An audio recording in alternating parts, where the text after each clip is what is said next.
Hey, you guys. I guess great minds think alike, no doubt about it. But today's topic was actually presaged by our beloved friend Marcia. She texted me yesterday and she asked a really good question. What's the difference between having intelligence, being smart, and having wisdom?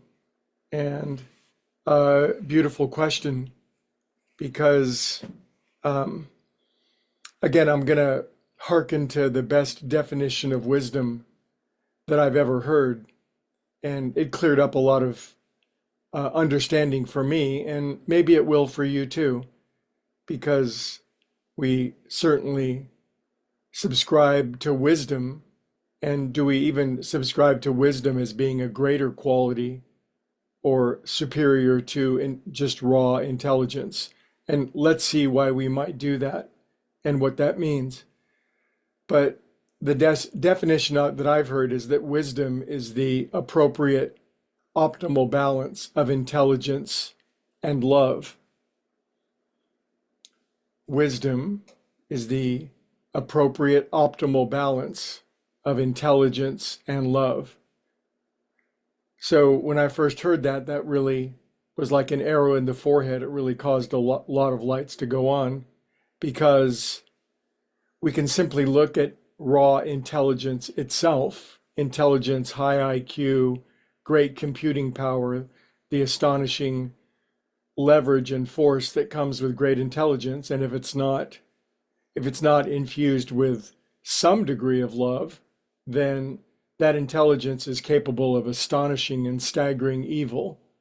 I don't think there's any, I think there's an obvious consensus about that. But now let's look at it from the other angle. How about love without any intelligence? Love without appropriate IQ, calculating power? That oftentimes can be an almost equally chaotic situation. And the example that was used when I first heard this is the parent who just is only has love but no intelligence. And this leads then, of course, to the spoiled child, the outpouring of love all the time without the intelligence to know when to rein it in or make it tough love or to apply it with discipline, or you get the point. So here's the equation is wisdom equals intelligence plus love. But now here's another fascinating aspect of it is that it doesn't have to be an equal balance. There just has to be an appropriate combination of the two. And we all know people that are incredibly wise, who have great love, and history is filled with examples of people without necessarily great intellectual firepower, but staggering wisdom because they had sufficient intelligence, sufficient common sense. And so the beautiful part of this wisdom equation is that it doesn't need to be a 50-50 balance. It's ridiculous to think with our individual demeanors and countenance that we would need to have an exact perfect balance.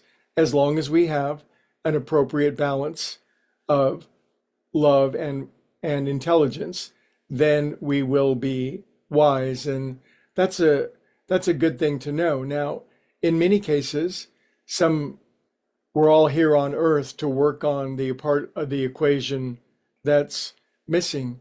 This writer that turned me on to this idea that has infused so deeply inside of me that I think is a truism says there's a lot of love in this world. There's actually way more love. What's missing, curiously, is intelligence, the appropriate combination of love with intelligence that does equal the wisdom that, well, maybe today you're feeling like what the world needs is a lot more of this wisdom. So I guess on this day, we might all look at ourselves and see what our own personal ratio of intelligence to love is. And I'm really trying to work on intelligence myself. I deeply feel in my heart that I am a loving being and that I've surrounded myself with incredibly loving beings. And I've been working for years now on common sense and intelligence. And I'm praying that moment by moment that this will infuse and merge together into the beautiful amalgam, the admix, the alloy, if you will, of wisdom. Anyway, have a healing and beautiful day, and we'll see you all on the morrow. Take care.